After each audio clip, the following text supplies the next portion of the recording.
Ako sa pripraviť, naštartovať a úspešne zvládnuť redukciu. Veľa z vás na Instagrame ma bombardovalo, že mám spraviť video na nejakú takúto podobnú tému, že vlastne ako úspešne naštartovať, zvládnuť redukciu. Tak som sa rozhodol vypracovať takové, si myslím, že zaujímavé video, ale teda najmä už pre tých pokročilých, ktorí chcú si spraviť nejakú takú tvrdšiu formu, napríklad na leto, na dovolenku alebo nejaké fotenie. Doteraz napríklad niekde zlyhávali, nevedia si rady alebo nemajú zrovna ideálny postup. Samozrejme tých postupov je veľa. Ja vám ukážem takový jeden z mnohých, ktoré využívam, celkom sa mi osvedčili v praxi s ľuďmi, mimo súťažných príprav, aj keď podobným konceptom, ale trošku už takým pokročilejším pracujem práve so súťažiacimi. Môžete sa inšpirovať, ale určite je toto video pre pokročilých, ktorí už majú nejakú skúsenosť s redukciou, poznajú trošičku to svoje telo a vedia, ako s ním pracovať. Povieme si naozaj, že o tom asi najdôležitejšom, to je mentálny a psychický aspekt. Potom určite, že ako si nastaviť ciele a konkrétne hlavne, aby boli aj teda realistické. Na čo sa pripraviť pred samotným začiatkom a ako vlastne teda pracovať s celkovo s tým výdajom a príjmom.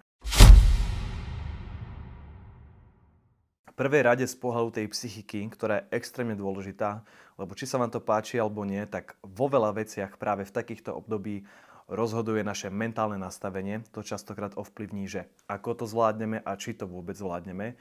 Tak je dôležité poznať nejaké to svoje prečo. Že naozaj, že chcem a mám ten konkrétny cieľ. Preto odporúčam každému, že aby to nebolo len, že však idem schudnúť, alebo skúsim, ale jasne si zadefinovať nejaký ten deadline.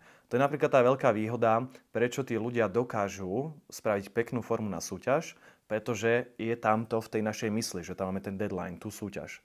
Takže keď takto človek nemá ten stage a chce si spraviť takúto peknú formu, tak si skrátka zadefinujte jasný dátum. A ako náhle máte teda začiatok a cieľ, tak teraz tam, kde ľudia zlyhávajú, je to, že nemajú jasný plán. Je extrémne dôležitý. Cieľ bez plánu je ako vydať sa s loďou na more, že chcem doplúť do Ameriky, ale nemám žiadnu mapu, nič, nemám žiaden plán. Proste len sadnem na loď a idem. Môže vám to výjsť, ale ťažko povedať, ako dlho to bude trvať a akým spôsobom sa tam dostanete. Budeme si tu pomáhať takou tabuľkou, aby ste vy mali lepší prehľad. Zároveň každému z vás si odporúčam buď nejakú podobnú tabuľku vytvoriť, alebo si to zapísať do kalendára, alebo do tréningového denníka, skrátka niekam na papier, aby ste to mali na očiach. Máme začiatok a máme koniec. Ešte predtým, než začneme, ťažko povedať, v akom ste aktuálne bode. Hej, každý niekde inde. Možno niekto trošku upustil zo svojej nejakej rutiny, menej trénuje, alebo si teraz nejakým spôsobom nesleduje tú stravu. Ja treba konkrétne ako coach, než sa s niekým pustím do redukcie, tak robíme naozaj takú dlhšiu fázu, aby to telo malo dobrý výstupný bod do tej redukcie. A minimálne odporúčam, aby si každý spravil takové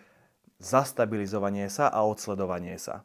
To znamená, že treba aspoň 2 týždne neísť do toho, že idem hneď teraz schudnúť do redukcie, ale dám si 2 týždne, kedy si chcem zabehnúť svoju stravovaciu rutinu, tréningovú rutinu, pohybovú, spánkovú, pitný režim. Skrátka, dať tomu telu ten režim. Počas obdobia týchto 2 týždňov by ste si mali odsledovať nejakým spôsobom stravu. Odporúčam samozrejme zápis do kalorických tabuliek alebo do MyFitnessPal, ale nejakým spôsobom by ste mali mať prehľad o svojom jedálničku. Ideálny štart je na takých maintenance kalóriách, kde sa vaša váha ani nejde smerom hore, ani dole, také udržiavacie kalórie. Skúste si nastaviť tieto kalórie, ktoré poznáte, mohli by byť v nejakom takomto rozmedzi. Nerobil by som na začiatok naozaj žiaden extrém, takže rozumné množstvo tokov. Sacharidy sú samozrejme veľmi individuálne a bielkoviny teda takisto sú veľmi individuálne. Ja vám sem dám také tie rozmedzia, aby ste mali istotu, že nie ste úplne mimo. Počas týchto 2 týždňov, kedy sa zabiehame do tej rutiny, by sme si mali zbierať nejaké dáta, aby sme mali nejaký výstupný bod. Takže odporúčam sa vážiť aspoň 3-4 krát do týždňa. Samozrejme, ak niekto chce každý deň, tak úplne v poriadku. Ideálne ráno na lačno. O tej hmotnosti na váhe sme sa rozprávali v poslednej epizóde podcastu Fitness na hrane. Určite odporúčam pozrieť. Odkaz na ňu bude v popise. A následne z týchto váh si budeme robiť týždenný priemer počas celej redukcie, aby to bolo čo najrelevantnejšie. Pretože samozrejme tie výkyvy tam budú, s tým treba počítať. Ďalej na úvod odporúčam spraviť aj miery svalových partí, aspoň obvod pásu, bokov, samozrejme môže človek prijať stehno, obvod hrudníka, biceps, lítka, ale minimálne napríklad ten obvod pásu, bokov a treba ten hrudník aspoň 3. A tí z vás, ktorí chcú ten štartovací bod zobrať tak zodpovedne, skúste si dohodnúť zájsť si napríklad na InBody alebo na Tanitu. Nech máte taký serióznejší výstupný bod práve na začiatok, na úvod. No a počas týchto 2 týždňov teda už máme zabehnutú stravovaciu rutinu, sledujeme si dáta a takisto by to malo vyzerať aj s našimi tréningami a pohybom. Takže máme jasne dané, že by som chcel chodiť 3 až 5 krát do týždňa cvičiť, dajme ten zlatý stred 4 krát, tak naozaj veľa ľudí dokáže spraviť krásny progres a veľa ľudí tak funguje. Takže už som zabehnutý a skrátka vidím na konci toho 2. týždňa, že kam má tendenciu istá váha. Ak sa budem baviť, že tá váha sa vám oproti prvému váženiu, poslednému a zároveň tým priemerom zmenila len v rámci 1% telesnej hmotnosti, to znamená, že 80-kilový človek má 1% 800 gramov, tak v zásade nemusíte teraz nič meniť s tými makrami. Len minimálne, ak by ste chceli. Záleží zase, ako sa cítite, ako vám to vyhovuje. A ak by tá váha bola pod 1%, že by bola vyššia, tak by som ešte odporúčil mierne navýšiť hlavné energetické zdroje, najmä teda sacharidy. A zasa naopak, ak by tá váha išla zasa príliš hore, tak trošičku tie sacharidy môžete dať nižšie. Avšak neprekročil by som hranicu pod 2,5 gramu na kilo telesnej hmotnosti. Majte na pamäti počas celej redukcie, že najlepšie výsledky dosiahnete tak, ak sa vám podarí chudnúť na čo najvyšších kalóriách. Lebo ako človek spadne do takého, že už idem len nižšie a už nemáte energiu, náladu, tak sa všetko bortí vrátane tej psychiky a častokrát človek už ani nemá chuť ísť cvičiť, alebo ísť na prechádzku, alebo robiť kardio. No a štartujeme 3. týždeň a tu odporúčam k tréningom zaradiť potréningové kardio. Začal by som zľahka prvé 2 týždne, 2 krát do týždňa, 15 až 20 minút, ideálne po tréningu vrchu. Predsa len po tých nohách je to také náročné, človek tam spraví aj väčší výdaj, takže zatiaľ po tréningu vršku, 2 krát do týždňa, 15 až 20 minút, ideálna tepová frekvencia, nechoďte príliš vysoko do kyslíkového dlhu, nezadýchávajte sa. Takže tie tepy by ste mohli držať v rozmedzi 125 až 140, 145.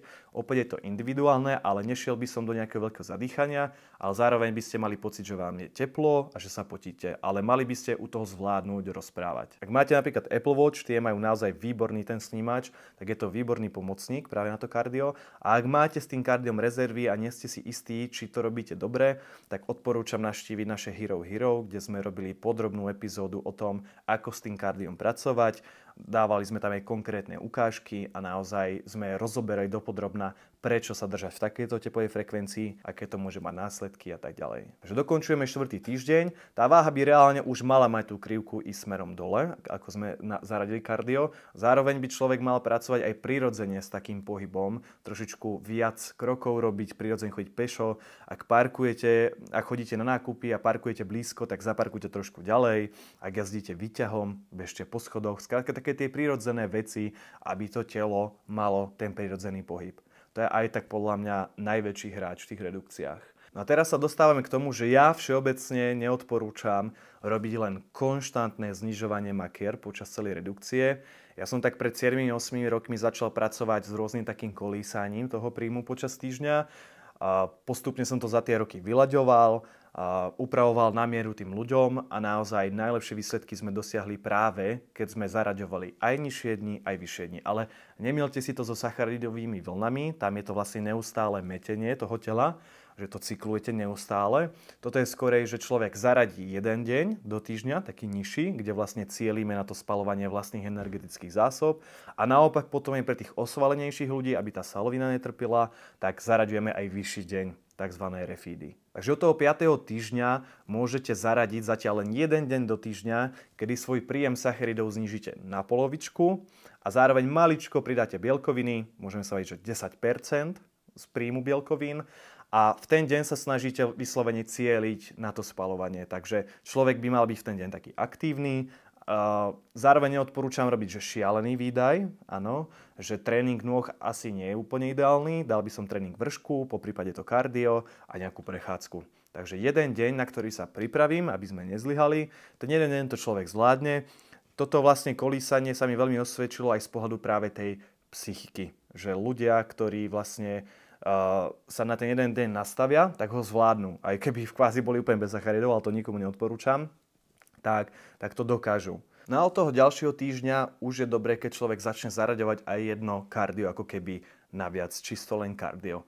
Tam, keď sa bavíme, že človek naozaj chodí 4 krát do týždňa, tak vlastne si v kvázi prijal ako keby jeden tréning, kedy si napríklad môže zacvičiť slabiny, krátky 20-30 minútový tréning, alebo sa povenovať core, stredu tela, stretchingu a spraví si to kardio, ktoré už má napríklad 35, 40, 45 minút. Po prípade v ten nízky deň si môžete dať práve toto kardio. Takže to je vlastne už tretie kardio do týždňa, s tým, že tie dve sú stále krátke po tréningu a pridávame samostatne zvlášť jedno kardio naviac. Takže postupne vlastne zvyšujeme ten výkon, makrá sa vlastne zo začiatku nemuseli ani vôbec pohnúť, iba sme zaradili ten nižší deň. Samozrejme, ak by tá váha stagnovala, tak aj tie konštantné makrá, čo máte, môžete trošičku znížiť a už by ste mali byť zabehnutí naozaj v tej rutine. Malo by to byť nastavené tak, aby vám to vyhovovalo. Potom odporúčam aj ten nízky deň si stanoviť fixne na jeden deň v týždni, keď sa neho človek pripraví, aby bol tak aj nastavený mentálne. No a od toho ďalšieho týždňa už odporúčam aspoň ob týždeň zaradiť aj ten vyšší deň. Samozrejme, človek by mal naslúchať tej regenerácii. Určite v tej redukcii je číslo 1 spánok, to nepodceňte, inak tá regenerácia bude viaznúť. A zaradím teda aj jeden vyšší deň, kde tie sacharidy naopak treba o 1 až 2/3 navýšim. Môžem trošičku dať bielkoviny nižšie, opäť tých 10-20% a tuky viac menej môžu zostať rovnaké. Ide skorej o to doplňanie tých glykogénových zásob. Ľudia, ktorí majú tých svalov viacej, už cítia, že tá váha ide naozaj dole, tak tento refeedový deň naozaj môže byť nastavený treba aj na dvojnásobok sacharidov. Inak všeobecne ľudia ako keby v tých redukciách, čo som si odsledoval za tie roky, nemajú problém si znížiť, ale majú problém si pridať. Takže tu len dávam taký apel, že naozaj aj tieto vysoké dni sú extrémne dôležité. No a takto vlastne pokračujete s tým, že teda v tomto zložení a časom človek, čo môže také ešte pridať, treba ako sa blíži k tomu záveru na posledných 4 až 6 týždňov, tak môže zaradiť ešte jeden nízky deň, ale tam už ak budú 2 nízke dni, tak odporúčam v tom jednom týždni, tak odporúčam tam dať aj ten jeden vysoký už pravidelne. A čo sa týka tých kardií, tak tam vlastne v podstate tie 3 kardia sú akože si myslím, že fajn, aj potom, že keď si chce človek tú formu nejakú dobu držať, že to dokáže.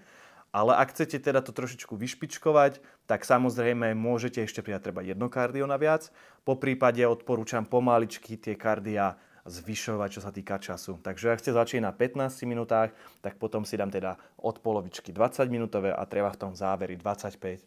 A zároveň, ak ste to kardio samostatné začínali na 35, tak ho treba potiahnete na 45-50 minút. Že tie makrá od toho samotného začiatku až po ten záver sa vlastne môžu zmeniť treba len maximálne v 20%, čo sa týka poklesu kalorickej hodnoty. Tam naozaj to kompenzuje to, že tam zaraďujete ten jeden nízky deň časom tie dva. Takže sa bavíme, že vám celkový týždenný príjem sa znižuje.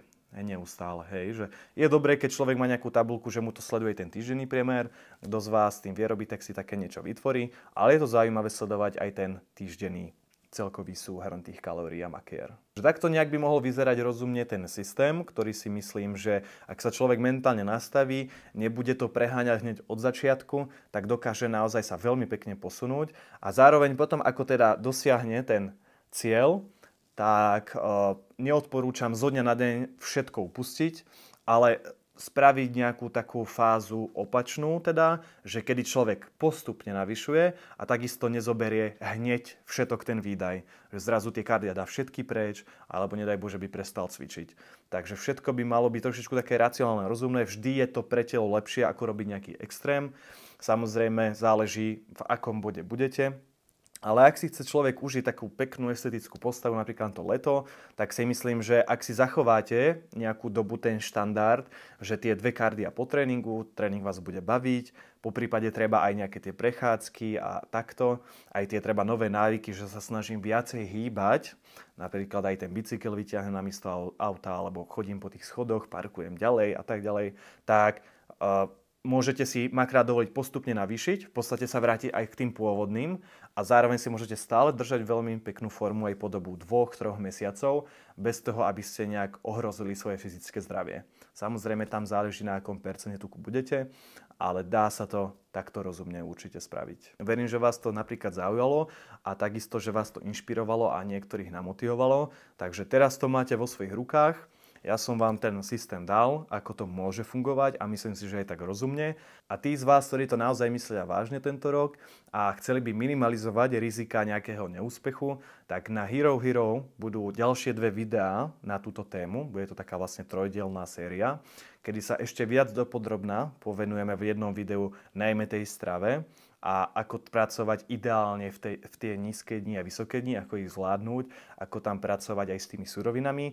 A druhé video bude zasa viac o tom pohybe, o tom tréningu, že ako v tom tréningu pracovať, aby sme si zachovali silu aj maximálne tie svaly, tie svalové prírastky a takisto ako ideálne naprogramovať to kardio, ten pohyb a celkový výdaj. To je také prvé úvodné video, myslím si, že tu padlo dostatok informácií, že si už z tohoto môžete niečo zobrať a pre tých z vás, koho by to zaujímalo, tak v popise budete mať odkaz. Tam ešte vlastne stále do 11.2.